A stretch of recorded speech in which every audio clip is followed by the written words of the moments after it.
हरे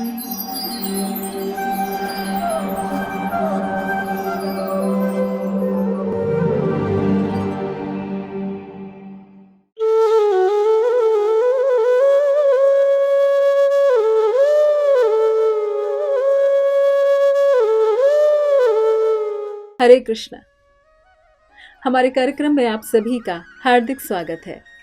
आज के हमारे वक्ता श्रीमान हरिबोल आनंद प्रभु जी सन 1995 में अपने अध्ययन काल में इस्कॉन के संपर्क में आए। उन्होंने कॉमर्स में स्नातक की डिग्री प्राप्त की है। वे मुंबई के श्री श्री राधा गोपीनाथ मंदिर में युवाओं के लिए आयोजित कार्यक्रमों की देखरेख करने वाले महत्वपूर्ण सदस्यों में से एक हैं, जिनमें युवाओं का उचित मार्गदर्शन किया जाता है। प्रभु जी इस्कॉन के संस्थापक आचार्य भक्ति वेदांत स्वामी श्रील प्रभुपाद के प्रिय शिष्य परम पूज्य राधानाथ स्वामी महाराज के दीक्षा प्राप्त शिष्य हैं तथा तभी से वे युवाओं के मध्य उत्साह पूर्वक प्रचार व भक्ति में स्थित लोगों को भक्ति में अग्रसर होने हेतु मार्गदर्शन प्रदान करते हैं। उनके प्रचार व मार्गदर्शन से अनेक युवा प्रेरित होकर कृष्ण भावनामृत को अपना रहे हैं और अपने क्षेत्रों में भगवत भावना का प्रचार कर रहे हैं। इन सब के अलावा प्रभु जी युवाओं के लिए यात्रा व बेस फैसिलिटी का भी आयोजन करते हैं।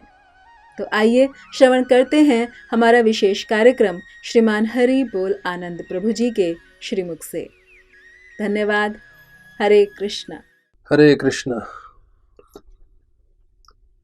गंगा वर्णन आता है कि किस तरह से तीनों लोक में जो है बहती है। ऊंचे लोक में उसका नाम है भोगवती, पृथ्वी पे उसे गंगा बोलते हैं, और नीचे वाले पाताल लोक में जो है उनका मंदाकिनी करके नाम है। तो गंगा जो है तीनों लोकों को शुद्धिकरण करती है। तो उसी प्रकार से जो भागवत कथा है, भागवत कथा इतना शक्तिशाली है कि भागवत कथा भी सबका शुद्धिकरण करते हैं।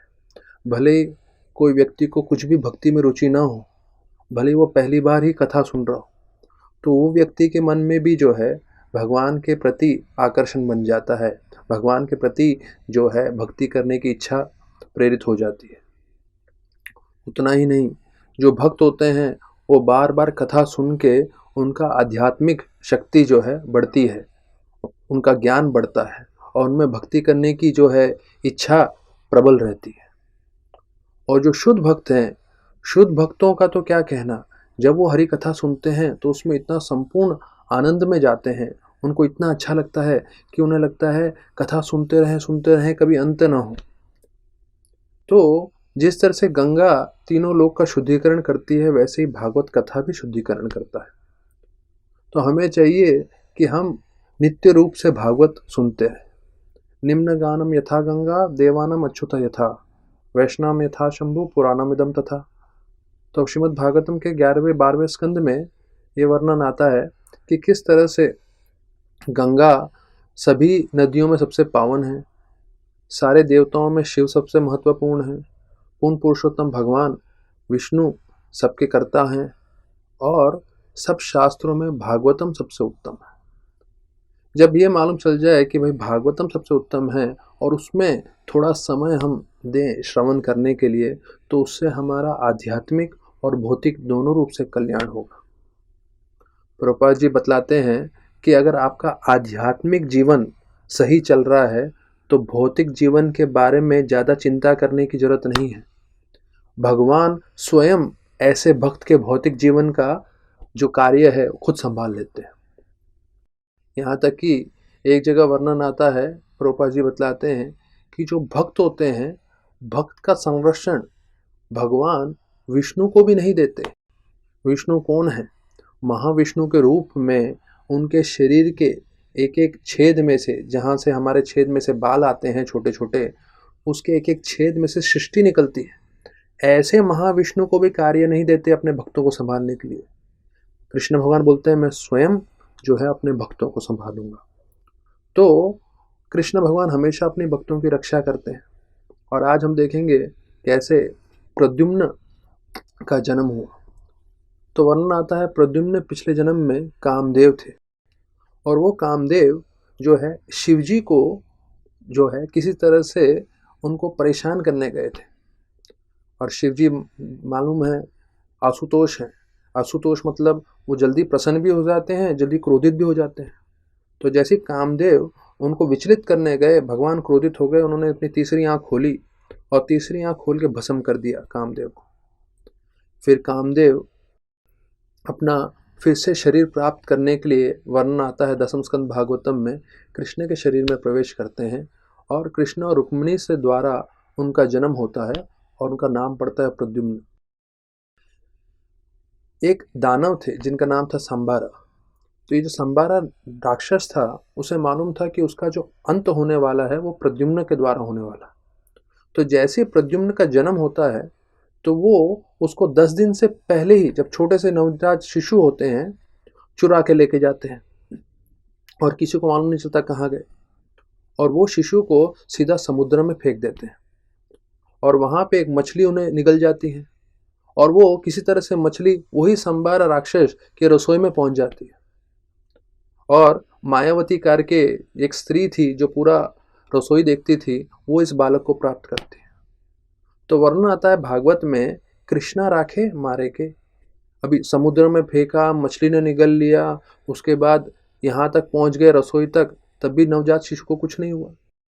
तो देखिए, जब भगवान को किसी को बचाना हो तो बता देता है पूरी सृष्टि भी मिल जाए एक साथ तो उसका बाल भी बांका नहीं कर सकते। लेकिन कृष्ण भगवान को किसी का अंत करना हो तो पूरी सृष्टि भी आके उसे बचाने की कोशिश करे तो बचा नहीं पाएगी।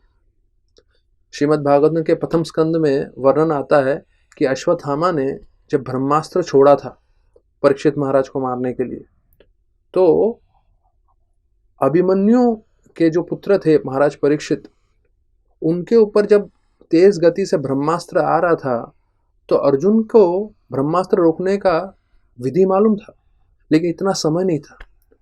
तो कृष्ण भगवान ने अपना सुदर्शन लिया और सुदर्शन से ब्रह्मास्त्र का नाश कर दिया। तो आचार्यगण बताते हैं, देखिए कृष्ण भगवान ने वचन लिया था। क्या वचन लिया था? कि मैं इस युद्ध में अस्त्र शस्त्र नहीं उठाऊंगा, और नियम के अनुसार जो है युद्ध समाप्त नहीं हुआ था। उसके बाद भी भगवान ने सुदर्शन उठाया और सुदर्शन से पूरा ब्रह्मास्त्र का नाश किया। इसका मतलब क्या है? भगवान ने यह बतला दिया नित्य काल के लिए कि मैं झूठा हूं। भगवान को यह स्वीकार करना चलेगा कि मैं झूठा हूं, लेकिन अपने भक्तों को रक्षा देना उससे भी उत्तम है। तो यह है भगवान का विशेष कृपा। अपने आप को झूठा बुलवाएंगे सालों साल, हजारों वर्षों तक, लेकिन अपने भक्तों को हमेशा रक्षा करेंगे। तो वैसे उन्होंने जो है सांबारा राक्षस को मारने के लिए प्रद्युम्न आए थे, तो बचपन से ही उनको संपूर्ण रूप से रक्षा दी। अभी कथा सुनने वाले सोचते होंगे, अरे ये तो हुआ है हजारों साल पहले, आज तक हमें क्या फायदा हो। और आध्यात्म के हिसाब से कभी कभी मन में जो इच्छा होती है कि भौतिक रूप से भी भगवान रक्षा करें तो कल्याण हो जाए। तो एक दो प्रसंग बताता हूं मैं आपको कि किस तरह से भगवान भौतिक रूप से भी कभी कभी रक्षा करते हैं।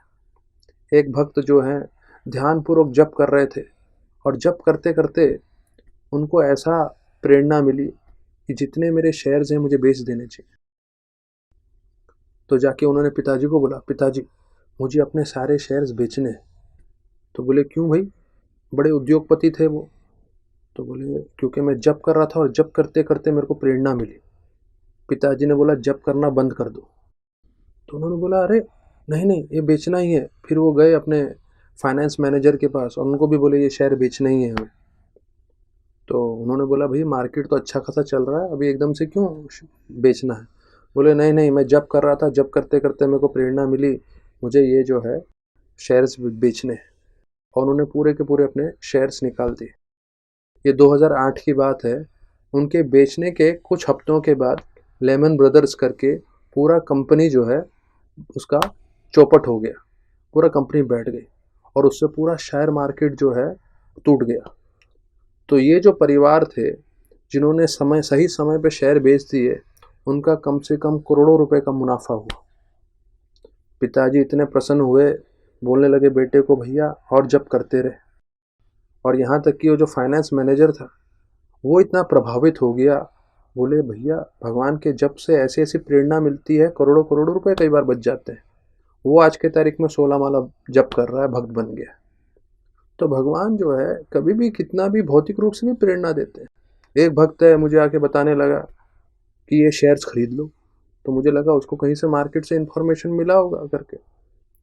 नाम बताता हूँ, कैनफिन होम्स करके था, दो साल पहले 3 साल पहले की बात है।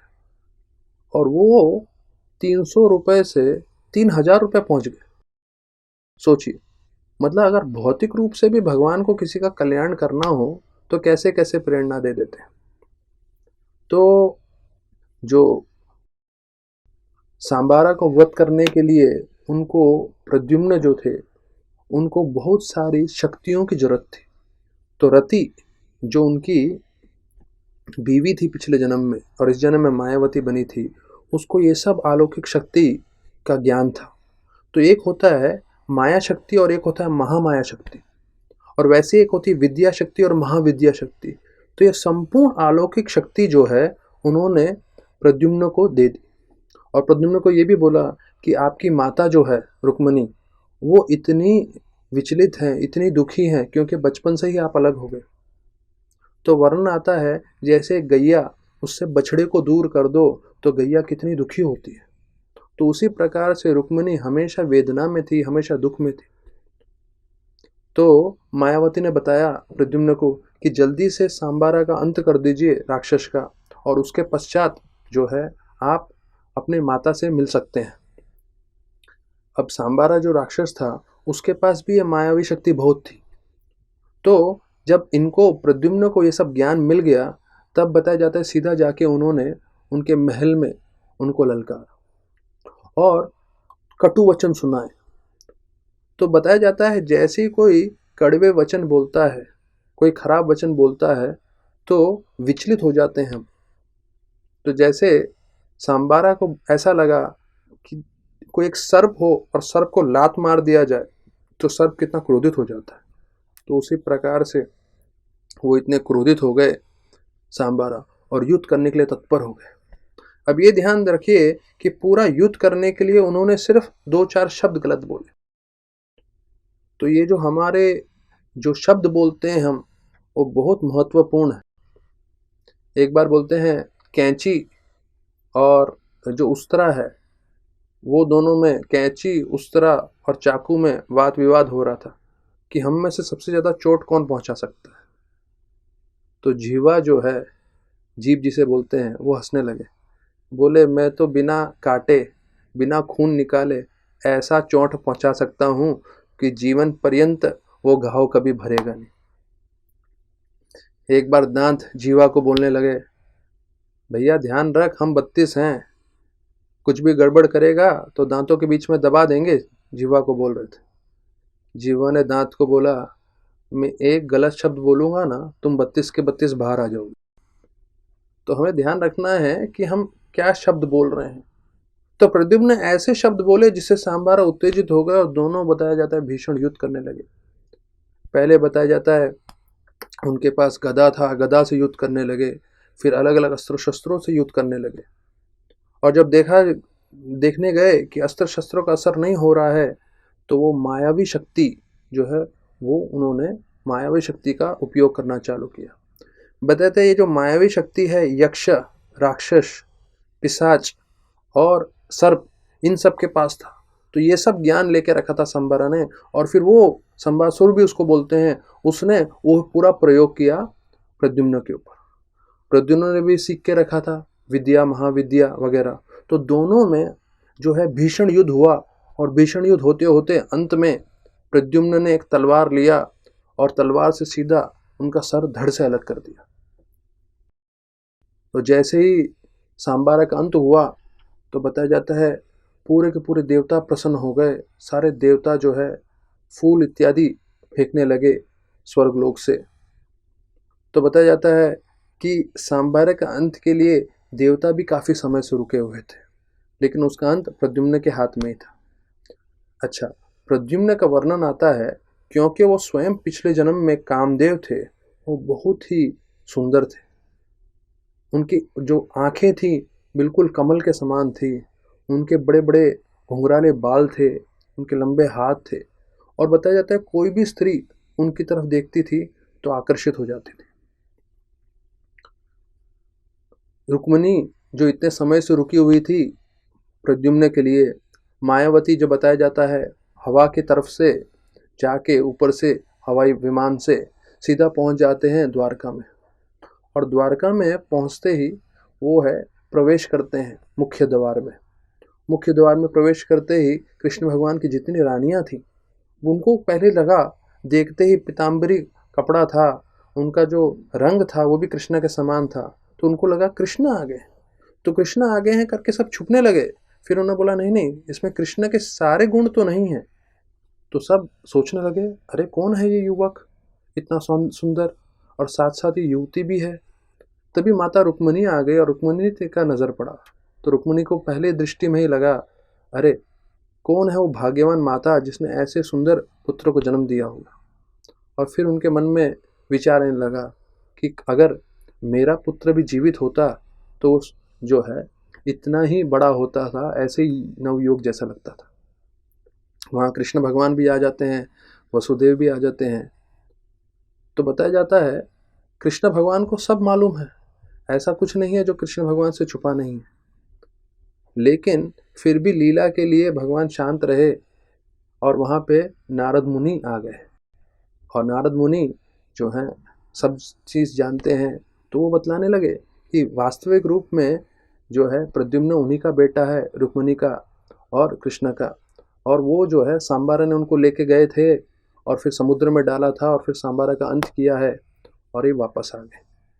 तो ऐसा वर्णन करते हैं तो सारे के सारे द्वारकावासी रुक्मिणी कृष्ण भगवान इतने प्रसन्न हो जाते हैं, और वो मायावती और प्रद्युम्न को स्वीकार करते हैं, आलिंगन करते हैं, और उनका जो है संपूर्ण रूप से जो है उनका आदर सत्कार करते हैं। तो कृष्ण भगवान जो हैं अपने भक्तों को, एक महाभारत में से भी लीला आती है, कैसे दुर्योधन जो है उसको ये जानना था कि कैसे वो विजय प्राप्त कर सकता है पांडवों के साथ। तो उसने सोचा कि सहदेव, उसको जो है बहुत ज्ञान था, तो उसने सहदेव से पूछा कि भाई मैं अगर विजय प्राप्त करना चाहता हूँ युद्ध में पांडवों के प्रति, तो कैसे विजय प्राप्त कर सकता हूँ। तो उसने बोला एक काल बलि यज्ञ है, अगर आप वो अमावस्या के दिन कर लें तो आप विजय प्राप्त कर लेंगे। सहदेव भी इतने सरल थे, अपने दुश्मन को बता दिया कैसे उन पे विजय प्राप्त कर सकते हैं। अभी कृष्ण भगवान की तो रात की नींद हट गई, क्योंकि उनको समझ में आ गया अरे काल बलि यज्ञ इसने कर दिया तो फिर जो है विजय उसका हो जाएगा, तभी उसको कैसे रोके। तो एक दिन पहले जो है कृष्ण भगवान गंगा के तट पे चले गए और साधु संतों को बुला लिया और बोला मुझे पितृ अर्पण किए करना है, तो पितरों को यज्ञ उनके लिए करना है, तो आप लोग सब आ जाइए। तो ये अमावस्या के एक दिन पहले की बात थी। तो साधुओं को लगा अमावस्या तो कल है, आज कर रहे हैं। फिर भी उन्होंने बोला ठीक है, कृष्ण भगवान की इच्छा है, हम लोग कर लेते हैं। ऊपर चंद्रज और सूर्यदेव दोनों भ्रमित हो गए, बोले अमावस्या कल है कि आज है, एक दूसरे से बात करने लगे। तो दोनों ने बोला कल है। तो बोले कल है तो आज कृष्ण भगवान क्यों यज्ञ कर रहे हैं। तो बोले शायद उनको मालूम नहीं होगा। तो बोला चलो दोनों चल के उनको ज्ञात करा देते हैं ये चीज़ कि अमावस्या तो कल है, आज यज्ञ नहीं करना है करके। तो दोनों नीचे आ जाते हैं और कृष्ण भगवान को बोलने लगते हैं कि भाई अमावस्या कल है, आप आज यज्ञ कर रहे हैं। तो बोले कृष्ण भगवान अमावस्या मतलब क्या, जब सूर्य और चंद्र एक साथ आ जाए वो अमावस्या है, तो तुम दोनों साथ में आ ही गए हो, तो हो गया आज ही अमावस्या। तो बोले हाँ प्रभु आपकी जो इच्छा है वही सही, तो आज ही अमावस्या कर देते हैं। तो ऐसे करके उन्होंने पांडवों को भी बुला दिया और काल बलि यज्ञ उन्हीं के हाथ से एक दिन पहले करा दिया। तो दुर्योधन ने अगले दिन कराया, पर वो अमावस्या नहीं था, क्योंकि कृष्ण भगवान ने एक दिन पहले ही अमावस्या बदल दिया था। तो ये है कृष्ण भगवान की लीला। रुक्मिणी जी जो कृष्ण भगवान की पूजा अर्चना कर रही थी, जब कृष्ण भगवान वहां नहीं रहते थे, तो वो जो विग्रह थे वो ही विग्रह आज भी है उडुपी कृष्ण मंदिर में। तो जब आप उडुपी कृष्ण मंदिर में जाते हैं साउथ में और उसमें कृष्ण भगवान का आप दर्शन करते हैं, ये वही विग्रह है जो रुक्मिणी देवी स्वयं जो है पूजा करती थी। और कृष्ण भगवान बतलाते हैं कि भाई अगर हरि कथा और ये सब में मन नहीं लगेगा तो मन विचलित होके अन्य अन्य तरह के दुख और परेशानियों से तकलीफ में रहेगा। एक उदाहरण देते हैं, हमारे प्रभुपाद जी के एक बड़े शिष्य हैं दीनबंधु प्रभु करके। एक बार एकादशी के अगले दिन जो है द्वादशी होती है, सब फास्टिंग कर रहे होते हैं, तो सब खाने के लिए बैठे थे। तो वहाँ पे बड़ा सा केक ऑफर हुआ था भगवान को। तो जैसे ही सबको केक का टुकड़ा मिला, बहुत सारा क्रीम व्रीम लगा हुआ था, सब एकदम आकर्षित थे और खाने के लिए।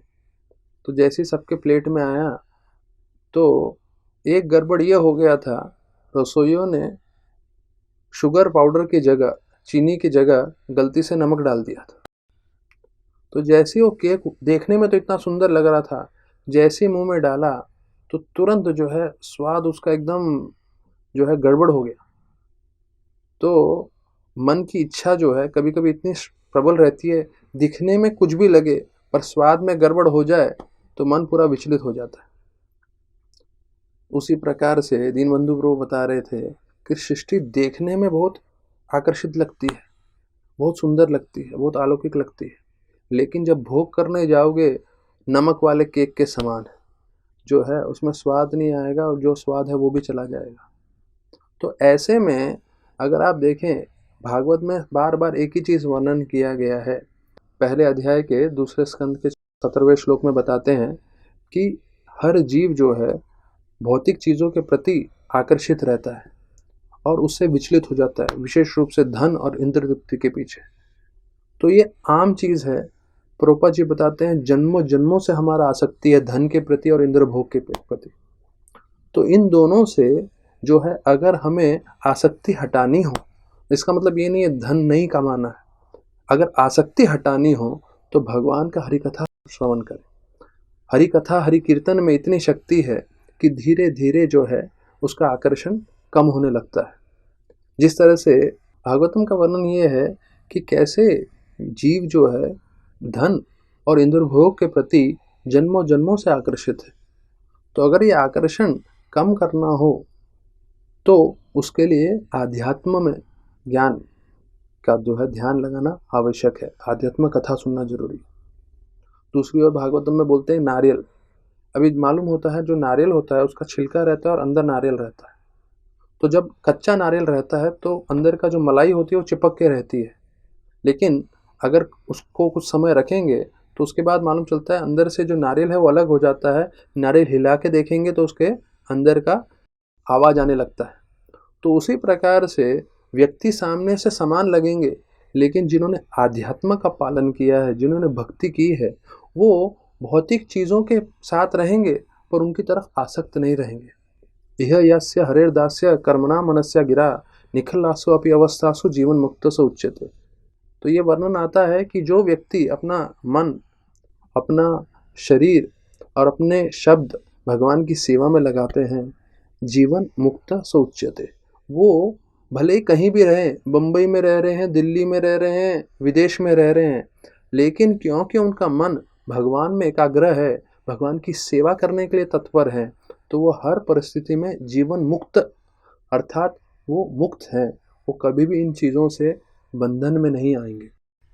तो इसलिए बताया जाता है पूरे शास्त्रों का सार सरल है, क्या कि हमेशा भगवान को याद करें और कभी भगवान को ना भूलें।